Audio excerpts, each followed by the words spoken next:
Hey folks, this is my 7th and final video. Top 5 video. Highlighting my favorite movies of 2025, an incredibly mediocre year. Granted, I'm a post this as a top 5 video, but, because, I want in that playlist more or less. I decided to be just optimistic because it was a rough year and, cinema in general was going through a bit of a rough patch at the time. Hopefully not a death spiral. It feels like a death spiral. But, so I decided, I'm gonna keep all 10 of my finalists. So here in order are my 10 favorite movies of the year. Number 10 is F1 or Formula One or F1, the damn movie. I did enjoy this film. This movie is directed by Joseph Kosinski, starring Brad Pitt, Damon Idris, Kerry Condon, and Javier Bardem. It's about a ragtag group of people desperately trying to make their mark and desperately trying to grab one last shot at glory in the Formula One race. It's a very good movie. Pitt's good in it. Kerry Condon's terrific in it, and have a lot of uplifting messages that are always very well portrayed in films about competition. 9th place is Together, directed by Michael Shanks, starring Alison Brie and Dave Franco. This movie is about a married couple who are going through a rough patch after moving, and after a storm forces them into staying the night in this mysterious cave, they find themselves cursed, drawn to each other, and the closer they get to each other, the harder it is to pull apart.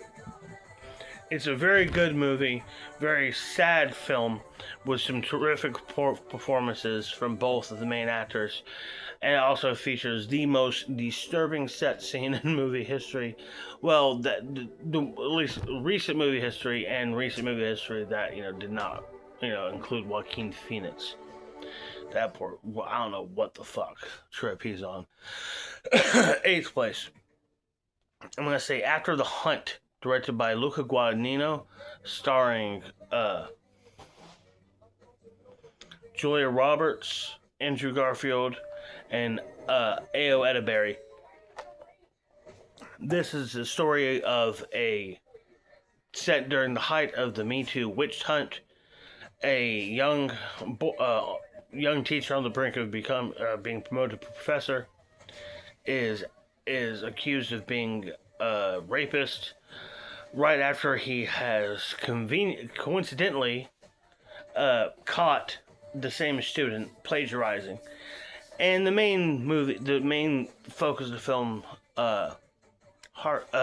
stays on his colleague and mentor, who is trying her best to stay out of it, not only because she just wants to protect herself at all costs, but also is trying to protect a past secret of her own.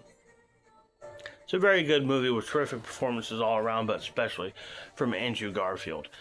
7th place, I'm going to say The Life of Chuck, directed by Mike Flanagan, starring Tom Hiddleston, Chiwetel Ejiofor, Karen Gillan, and Mark Hamill. The whole story here is it's a dying man kind of jumping through his life, but in various, like an anthology style.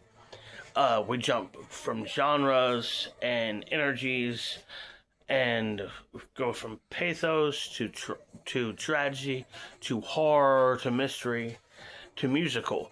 It's a very fun film, and I enjoyed it quite a bit. 6th place is Warfare, directed by Alex Garland and Ray Mendoza, starring Will Poulter and Joseph Quinn. It's set in 2006 during the war in Iraq. A basic recon mission goes tits up after they get made and get pinned down. It's set in real time. This movie just really shows the intensity and the terror of being pinned down by constant, uh, you know, fire.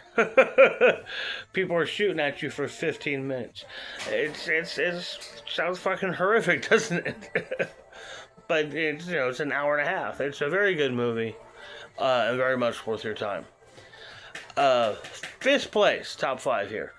The Surfer, directed by Lorcan Finnegan and starring Nicolas Cage and Julian McMahon. A desperate businessman returns to his Australian hometown in hopes to buy his father's old house, just to get stranded there during the Christmas week and terrorized by a local surfer gang led by entrepreneur, cult leader.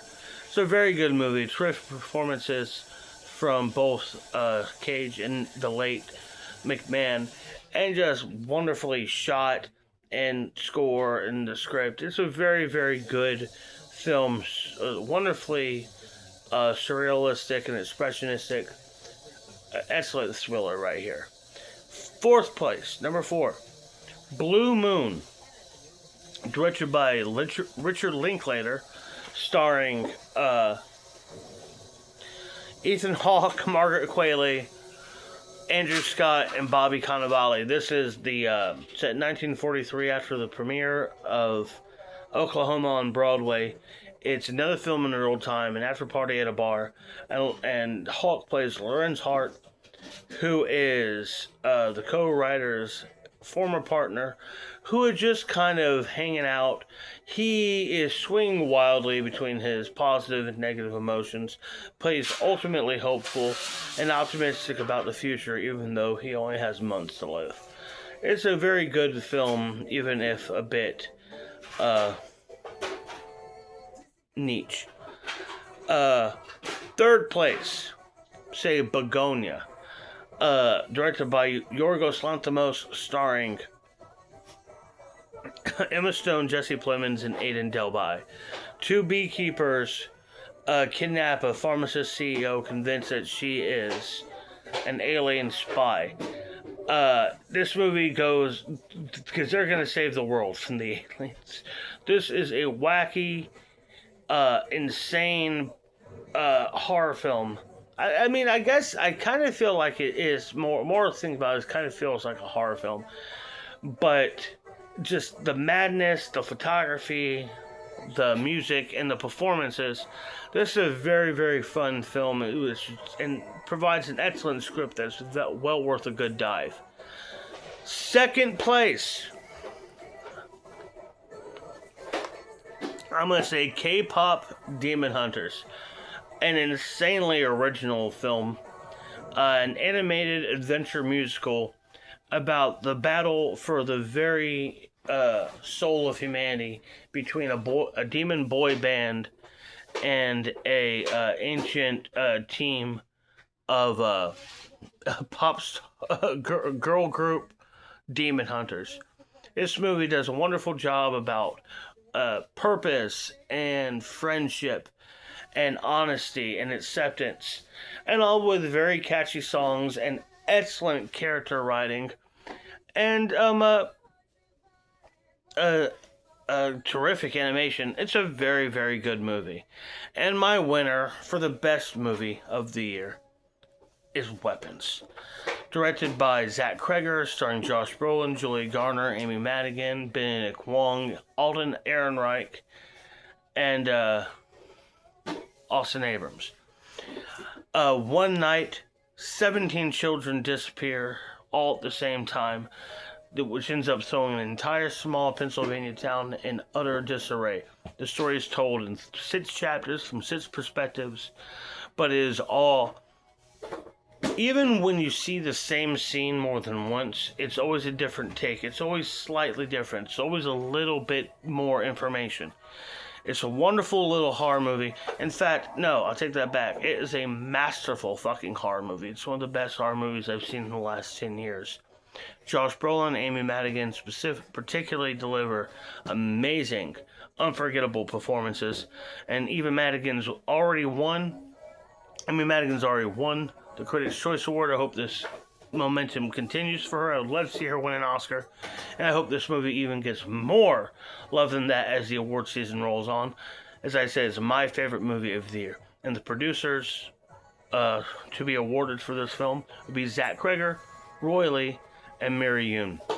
I have no honorable mentions for this because, as I said, it was quite a mediocre year, and I was just being hopeful and optimistic, as it is, including 10 movies. I will say that the absolute worst films of the year is a bit of a tie. Captain America, Brave New World, and Snow White. Don't get me wrong, Snow White is the worst movie ever made. But between the two of these films, Disney spent roughly $1 billion, and they have nothing to show for it. That is just shameful. And it would be sad if it wasn't a super evil company like fucking Disney.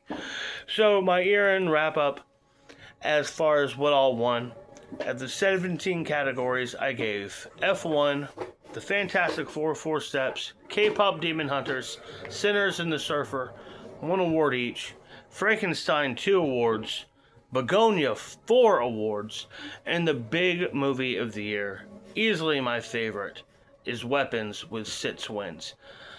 That's my wrap of this. Time for the movies of 2026. I can't wait for the Odyssey, but at the same time, I could, it's hard to get excited for Avengers Doomsday, but I have till Christmas to try to give a shit. Anyhow, I'm Jake Davis, and I'll catch you on the fly.